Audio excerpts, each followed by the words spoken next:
We interrupt programming at the request of the National Weather Service to activate the North Texas Emergency Alert System.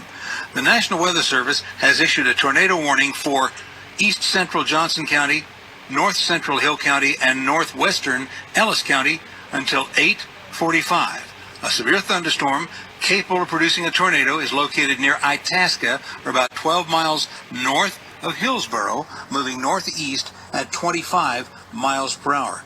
This is a radar-indicated rotation with a tornado warning. Tornado warning again for East Central Johnson County, North Central Hill County, Northwestern Ellis County until 8:45.